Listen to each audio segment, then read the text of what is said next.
Hello students, BSc third year. तो last class में हमने स्टडी की थी इसमें कॉची-गूडसर थ्योरम की, ठीक है। तो कॉची-गूडसर थ्योरम जो प्रमेय थी वो हमने कंप्लीट कर ली, ओके। इसके बाद हमने कुछ डेफिनेशन पढ़ी थी।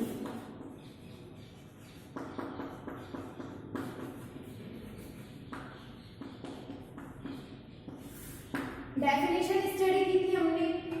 तो उन डेफिनेशन में हमने पढ़ा था एक से संबद्ध और बहु संबंधित प्रदेश की परिभाषाएं, ठीक है। इसके बाद हमने पार काट पढ़ा और पार काट के लिए हमने देखा था कि किस तरह से ए बी पी क्यू और टी यू ये रेखाएं पार काट रेखाएं कहलाती हैं। मतलब जो अंदर के वक्रों को उस समवृत्त कंटूर से जोड़ती हैं उन्हें क्या कहते हैं? पार काट रेखाएं। और जैसे कि मैं आपको डायग्राम बनाती हूँ, इसमें 1, 2 और 3, ये तीनों क्या है? इस वक्र से जुड़े हुए हैं। तो जो रेखाएं इन वक्रों को, अंदर वाले वक्रों को कंटूर से जोड़ती हैं उन्हें हम क्या कहते हैं? पार काट रेखा। इसके बाद हमने कॉची प्रमेय का बहु संबंधित प्रदेश के लिए विस्तार, ये टॉपिक की हमें थ्योरम करनी थी। टॉपिक अगर किसी ने नोट नहीं किया तो मैं दोबारा बोल रही हूँ। टॉपिक लिखोगे कॉची प्रमेय का बहु संबंधित प्रदेश के लिए, कॉची प्रमेय का बहु संबंधित प्रदेश के लिए विस्तार। तो इसमें प्रमेय नंबर 1 लिखेंगे हम। पहली प्रमेय कथन लिखो इसका।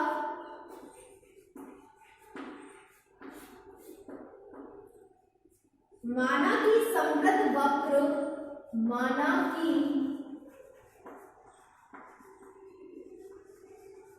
समवृत्त वक्र सी में कई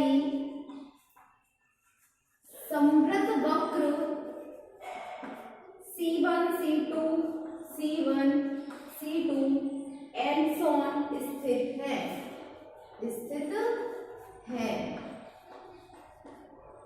यदि वक्रों के मध्य स्थित प्रदेश, यदि वक्रों के मध्य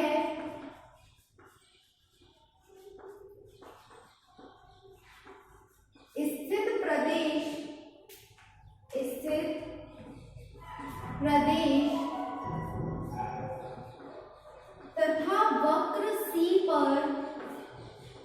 तथा वक्र C पर f ऑफ z विश्लेषित हो तो, f ऑफ z विश्लेषित हो तो,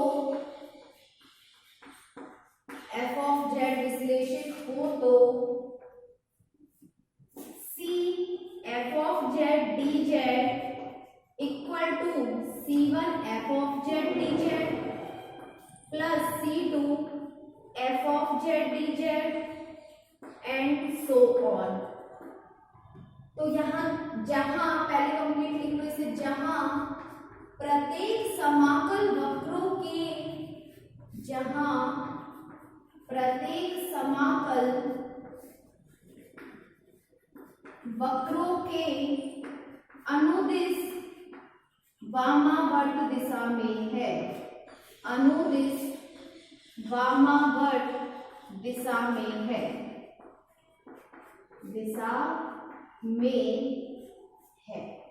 तो क्या कथन है? देखो इसे। तो हम क्या पढ़ रहे हैं? बहु संबंधित प्रदेश के लिए विस्तार। मतलब बहु संबंधित प्रदेश कब बनेगा? जब हमारे उस समवृत्त वक्र C में कई वक्र उपस्थित हो। तो लिखेंगे इसमें कथन में कि माना कि समवृत्त वक्र C में कई समवृत्त वक्र C1, C2 and so on स्थित हैं। यदि वक्रों के मध्य स्थित प्रदेश तथा वक्र C पर f ऑफ z विश्लेषिक हो तो integration C f of z dz equal to C1 f of z dz plus integration C2 f of z dz plus so on, जहां प्रत्येक समाकल वक्रों के अनुदिश वामावर्त दिशा में है। तो लिखो इसे। फिर हम इसका प्रूफ करेंगे।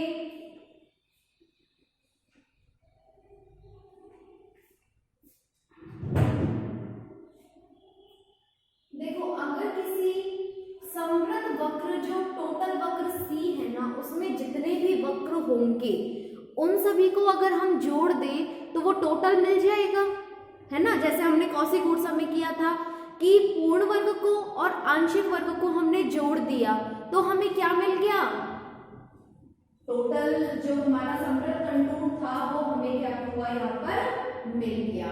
ठीक है ना। लिखेंगे अब इसके उत्पत्ति या प्रूफ में।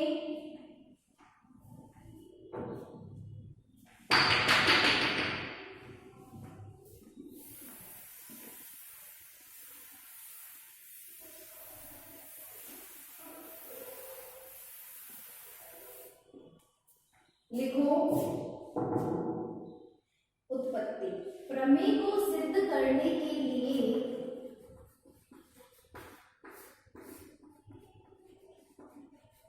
प्रमेय को सिद्ध करने के लिए A B P Q T U बनाओ। ए बी के लिए पार काट। तो हमें क्या करना पड़ेगा, जो चित्र हमने भी बनाया था ना पार काट में, सेम वही चित्र आपको यहाँ पर बनाना होगा। तो लिखेंगे के लिए पार काट ए बी पी क्यू और टी यू बनाओ। यानी कि जितने भी उस समवृत्त वक्र के अंदर हम छोटे छोटे वक्रों को ले सकते हैं, ताकि वक्रों C1 C2 तथा पार काट A B P Q T U की परिसीमाएं मिलाने पर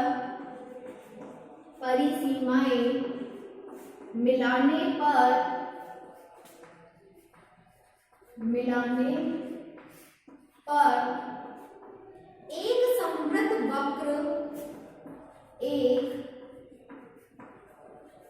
समवृत्त वक्र गामा, ये हमने मान लिया, ठीक है, माना, प्राप्त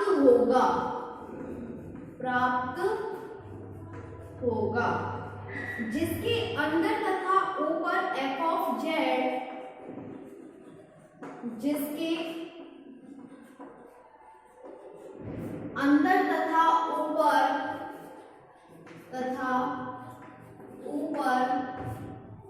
f ऑफ z एक विश्लेषिक फलन होगा। f ऑफ z एक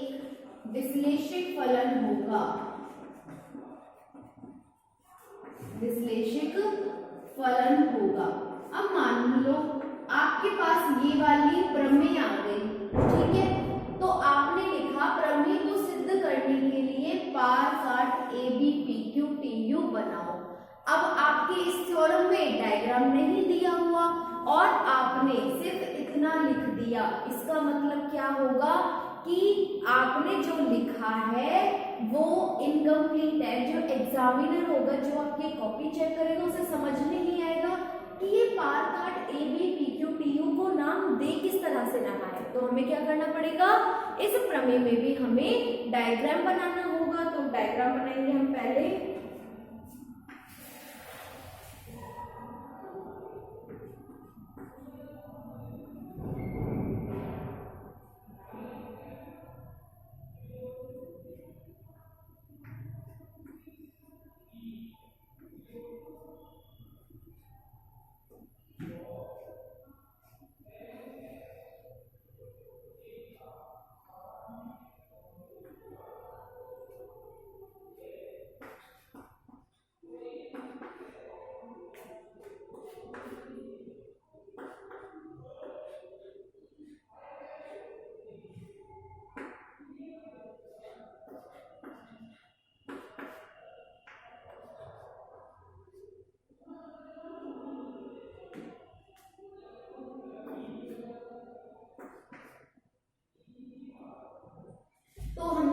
किया, एक पार काट बनाया, उस पार काट में हमने क्या किया, अब इस डायग्राम को दे दिया। इस डायग्राम में आपको क्या पता लगेगा कि पार काट रेखाएं कौन सी हैं, तो हम कहां से बताएंगे, जो हमने परिभाषा पढ़ी। तो देखो परिभाषा के अकॉर्डिंग जो लाइन इस अंदर के वक्र को इस बाहर वाले वक्र की परिसीमा से जोड़े, उन रेखाओं को हम पार काट रेखाएं कहते हैं। दोबारा सुन लो, अंदर समवृत्त वक्र के अंदर जितने भी वक्र हैं उनको उस वक्र की परिसीमा से जोड़ने वाली रेखाएं पार काट रेखाएं कहलाती हैं। तो प्रमेय को सिद्ध करने के लिए पार काट A B P Q T U बनाओ, ताकि वक्रों, ये वक्र मान लो सी, C1, C2, C3 तथा पार काट A B P Q T U की परिसीमा मिलाने पर ये जो टोटल वक्र है ना, इसको मैंने नाम दे दिया गामा वक्र। तो हमें क्या मिले, एक गामा वक्र मिले जिसके अंदर तथा ऊपर f ऑफ z एक विश्लेषित फलन होगा। और ये जो विश्लेषित फलन है ये हमने कहां से लिखा है, जब हमने अभी थ्योरम पढ़ी थी, स्टेटमेंट कराया ना इसका, तो वहां पर दिया हुआ है कि f ऑफ z है वो क्या है, एक विश्लेषित फलन है। तो इस यहां तक इसे नोट करो। इसके बाद हम आगे पढ़ेंगे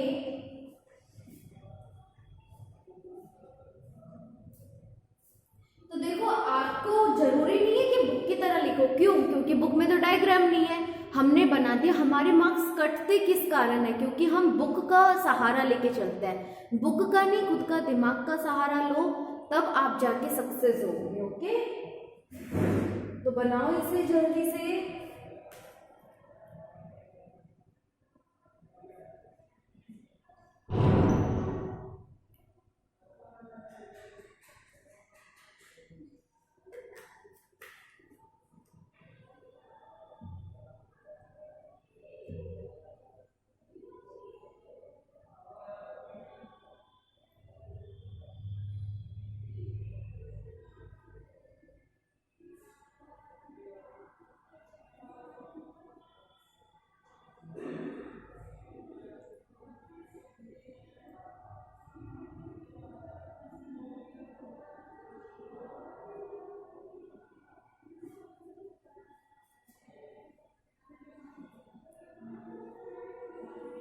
ओके, अब हम आगे करेंगे इसके कथन को।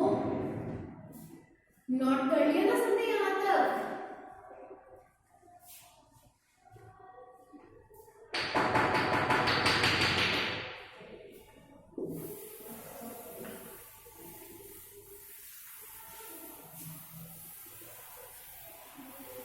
लिखो आगे, अतः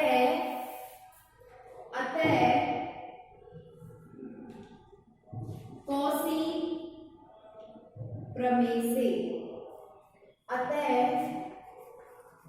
कौशी समाकल प्रमेय से, तो जो कौशी का समाकल प्रमेय है वहां यहाँ क्या लगा देंगे हम, गामा। क्यों, क्योंकि हमने जो टोटल वक्र लिया है वो क्या लिया है, उसको गामा माना है। और f ऑफ z dz, और कौशी समाकल प्रमेय से इसका मान किसके इक्वल होता है, 0 के इक्वल होता है। समीकरण नंबर 1, समीकरण नंबर 1। ओके, लिखो अब आगे। अतः चित्र से, तो चित्र से देखेंगे हम। पहला, वक्र C के अनुदिश वामावर्त दिशा में, वक्र C के अनुदिश वामावर्त दिशा में, तो हम C1 वक्र की बात कर रहे हैं, या C, जो हमने C1 नाम दिया था, इसे आप C भी लिख सकते हो या C1 भी। क्यों, क्योंकि आप अगर बुक के अकॉर्डिंग करोगे तो उसने C माना है पहले वक्र को, दूसरे वाले को जो त्रिभुज था उसे C1 और तीसरे वाले को C2। हमने क्या नाम दिया, C1, C2, C3, तो मैं इसको वक्र C1 कर रही हूँ, ठीक है ना। वक्र C1 के अनुदिश वामावर्त दिशा में। अब देखो वो किस दिशा में घूम रहा है, ये त्रिभुज है, ये इस दिशा में घूम रहा है इस तरह से। तो ये किस कौन सी दिशा हो गई इसकी, क्लॉकवाइज, और क्लॉकवाइज कौन सी होती है हमारी, वामावर्त दिशा। ठीक है, चलो इसको ऐसे मत समझो, मैं भी बताती हूँ आपको। इसे सी रहने दो। अब देखो मेरे को डायग्राम बनाना पड़ेगा यहाँ पे, और इसकी जो दिशा है वो दिशा हमने बनाई है बाहर वाले की इस तरह से। मतलब इस वक्र को मैं सी नाम दे रही हूँ, जो ये बाहर वाला है ना जिसकी परिसीमा से हम रेखाओं को मिलाते हैं, इसकी दिशा किस तरह से घूम रहा है, ये वामावर्त दिशा में घूम रहा है। तो वक्र सी के अनुदिश वामावर्त दिशा में। सेकंड पॉइंट लिखो अब इसमें, अंदर वाले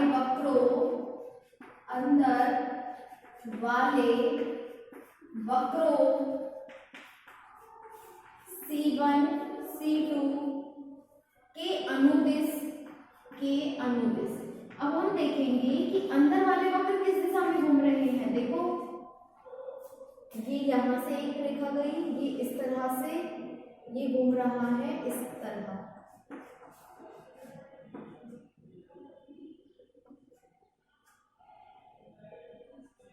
देखो ये इस साइड घूम रहा है बाहर वाला वक्र वामावर्त दिशा में। तो इस वामावर्त दिशा की अपेक्षा जो अंदर वाले वक्र है वो किस तरह घूम रहे हैं, इसके एंटी क्लॉकवाइज, मतलब दक्षिणावर्त दिशा में, दक्षिणावर्त दिशा में। तो देखो जिस तरह से ये मुंह निकला हुआ होता है ना इसका, उस दिशा में हमें चलना है। तो देखो किस तरह मुंह निकला हुआ है इसका, ये इस तरह से घूम रहा है, इस तरह से घूम रहा है ना ये इस तरह से। तो ये कौन सी हो गई हमारी क्लॉक। तो क्लॉक कैसे चलती है हमारी, इस तरह से। ये किस तरह से चल रहा है, इस तरह से। तो ये इसके अपोजिट हो गया, अपोजिट हो गया तो मतलब ये कौन सी दिशा में हो गया, दक्षिणावर्त दिशा में। लिखो आगे तीसरा पॉइंट, पार काट AB के अनुदिश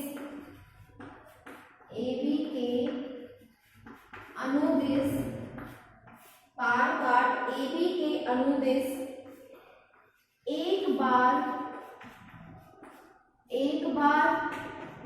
AB के, दूसरी बार BA के अनुदिश, दूसरी बार BA के अनुदिश। तो ये मैंने लाइन इस तरह से लिखी है, इसे समझो।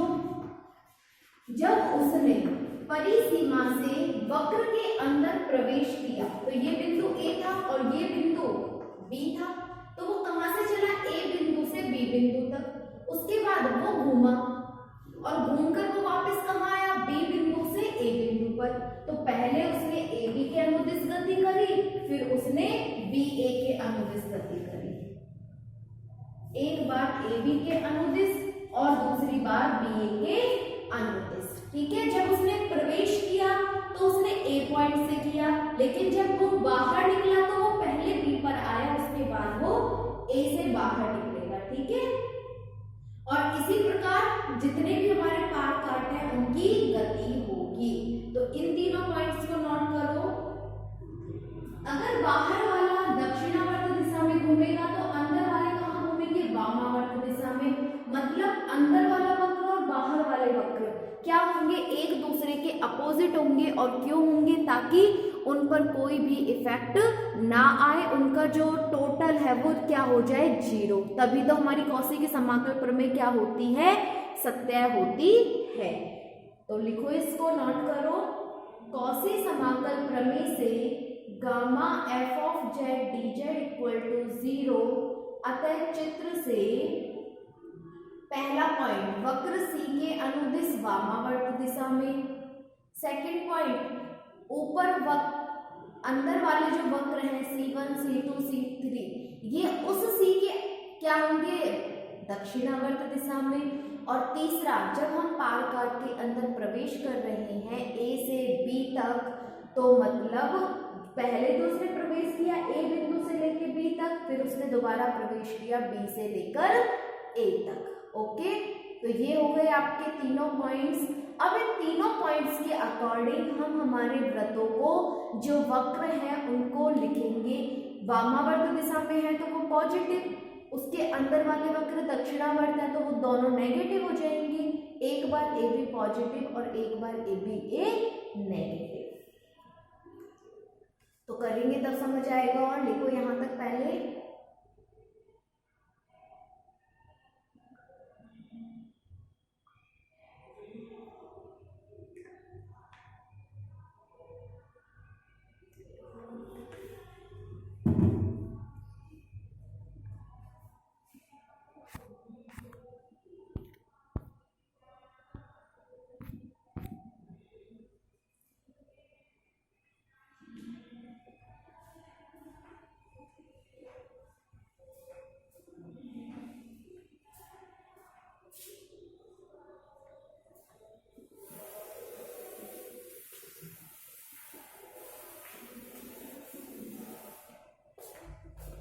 तो देखो इसका पहला पॉइंट नोट करो पहले। तो टोटल जो हमारा वक्र है उसे हमने प्रदर्शित किया है gamma F of Z D Z से। Okay, C F of Z D Z plus minus C one F of, मैं अभी नोट कर देती हूँ फिर समझाऊंगी, ठीक है, plus A B F of Z D Z plus B A F of Z D Z plus का minus C two F of Z D Z. और इन जो भी कौशी समाकल प्रमेय से जो इसका मान है वो किसके बराबर होता है, 0 के बराबर। तो हम यहां लिखेंगे इक्वल टू 0। आप आगे लिख देना, मेरे पास स्पेस नहीं है इसलिए मैंने नीचे लिखा, ठीक है ना।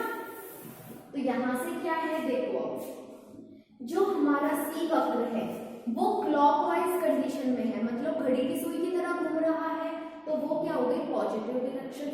उसके अंदर जो C1 और C2 जो वक्र है वो कैसे घूम रहे हैं, घड़ी की विपरीत दिशा में, तो उनको हम क्या लेंगे नेगेटिव। और नेगेटिव हम सिर्फ कहाँ लगाएंगे, उस C1 और C2 के आगे, जब तक कि हम इसको सॉल्व ना करें जब तक कि इनके आगे लगेंगे। तीसरा, एक ए बी के अनुदिश होगा और जब ये बाहर निकलेगा तो ये बी ए के अनुदिश गति करेगा। तो जो हमने तीनों पॉइंट्स लिखे हैं वो लिख दिए, लिखो आगे। अब चूंकि पार काट,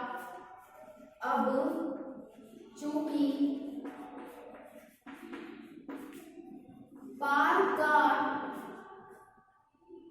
काटों के अनुदिश, पार काटों के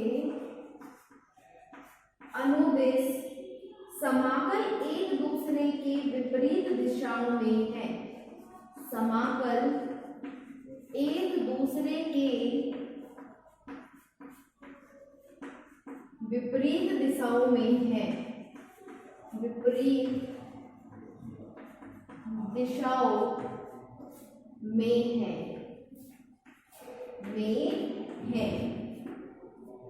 अतः ये सभी समाकल आपस में कट जाएंगे, अतः ये सभी समाकल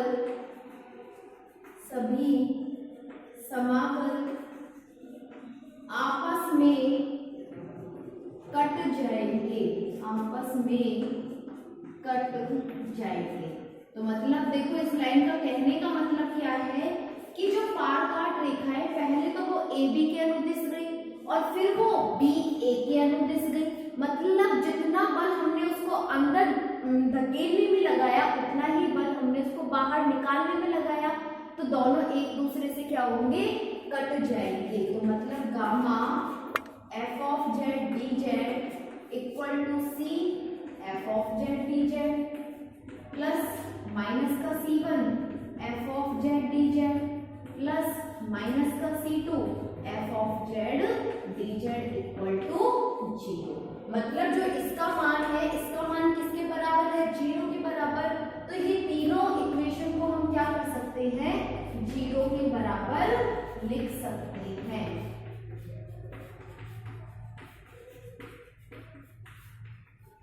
F of Z D Z equal to 0।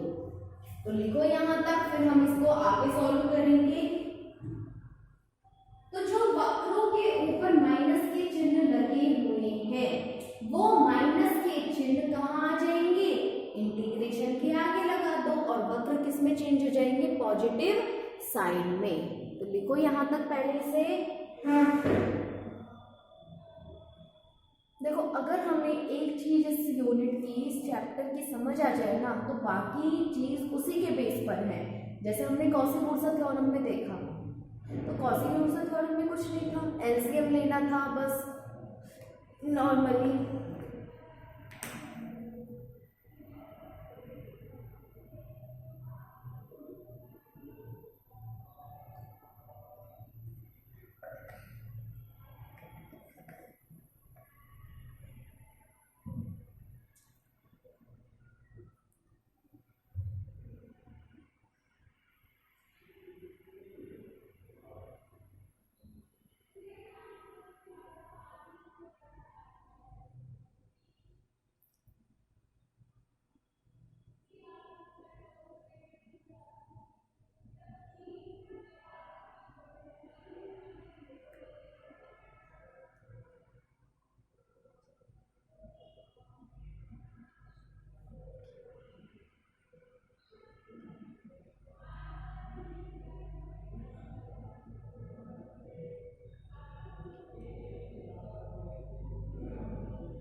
कर लिया, अब आगे देखो इसे।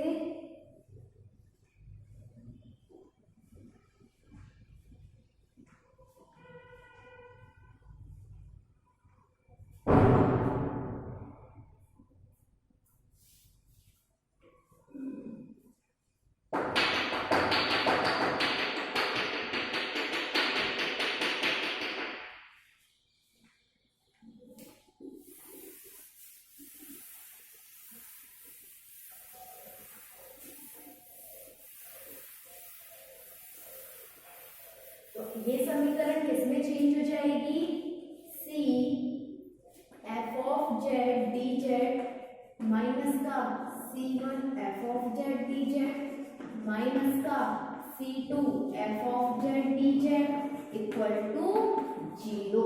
मतलब C F of Z D Z, इन दोनों को मैं राइट हैंड साइड में ट्रांसफर करूंगी, C1 F of Z D Z plus का C2 F of Z D Z. Okay, तो यहां से क्या चेंज हो गया, ये C2 और C1 में पॉजिटिव में परिवर्तित हो गया। तो हम आगे लिखेंगे, और देखो ये इसी तरह से कहां जा रहा है, आगे। ओके, लिखो आगे इसमें, और यही हमें प्रूफ करना था। तो ये थ्योरम हमारी कंप्लीट हुई। ठीक है, इसके बाद हम पढ़ेंगे अनिश्चित समाकल या प्रति अवकलज की परिभाषा। क्या पढ़ेंगे, अनिश्चित समाकल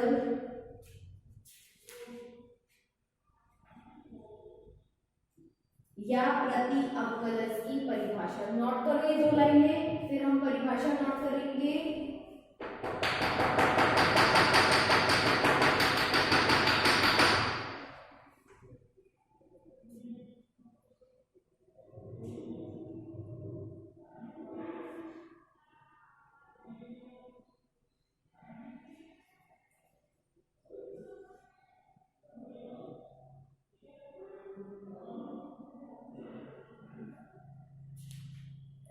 इसके बाद सिर्फ आपकी 3 थ्योरम रह गए इस चैप्टर तक के एग्जाम्पल्स हैं और ये वाला चैप्टर आपका कंप्लीट। जैसे कि मैंने आपको पहले बताया था कि मैं इसके बाद डायनेमिक्स करवाऊंगी आपको, बिकॉज ऑफ उसकी 3 यूनिट डायनेमिक्स की है, 2 यूनिट कंप्यूटर प्रोग्रामिंग की है।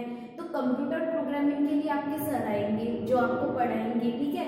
3 यूनिट है, एक मैंने करवा दी, 2 यूनिट और है, 2 यूनिट मैं आपको करवा दूंगी ताकि आपकी एक बुक तो एटलीस्ट कंप्लीट हो जाए, ठीक है। क्योंकि आप थर्ड ईयर स्टूडेंट्स हो, तो जितनी जल्दी आपका कोर्स कवर हो वो हमारे लिए बेटर है।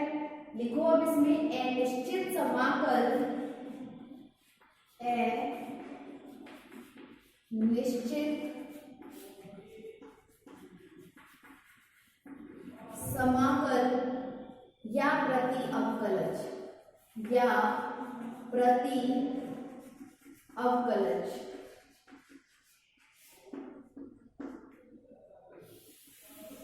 परिभाषा लिखो इसकी, माना कि एक से संबद्ध प्रदेश, माना कि एक से संबद्ध प्रदेश जी में f ऑफ z एक मान्य विश्लेषिक फलन है, एक मान्य विश्लेषिक फलन है, विश्लेषिक फलन है। फलन फाई ऑफ z को, फलन फाई ऑफ z को f ऑफ z का अनिश्चित समाकल, अनिश्चित समाकल या प्रति अवकलज, या प्रति अवकलज या उवर्ग कहते हैं, या उवर्ग कहते हैं। यदि फाई ऑफ z, यदि फाई ऑफ z प्रदेश G में, प्रदेश G में एक मान्य विश्लेषित फलन हो, एक मान्य विश्लेषिक फलन हो, एक मान्य विश्लेषिक फलन हो तथा प्रत्येक z बिलोंग्स टू G के लिए phi dash z equal to f of z, तथा इसे संकेत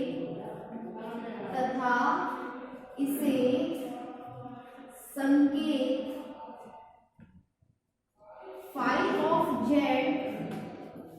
f ऑफ z dz से व्यक्त करते हैं, से व्यक्त करते हैं।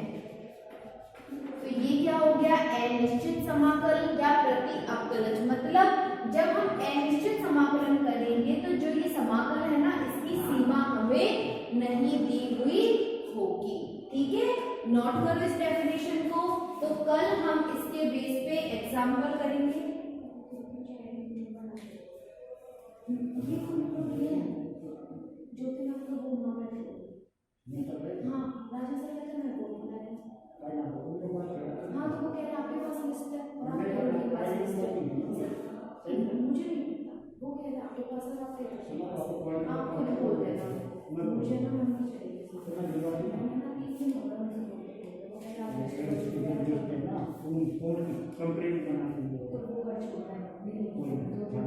ये दे तो दिया है एक नंबर है ना, वो 2-4 दिन ना हमारे परिवार की चैनल हमें तो मिल जाए वगैरह, हाँ बता कितने हैं उनको, फिर हमारे कितने याद है कि फिर उनको भी बता दूंगी आपको। अगर कोई रिपीट करे ना तो वो दोबारा बता दूंगी।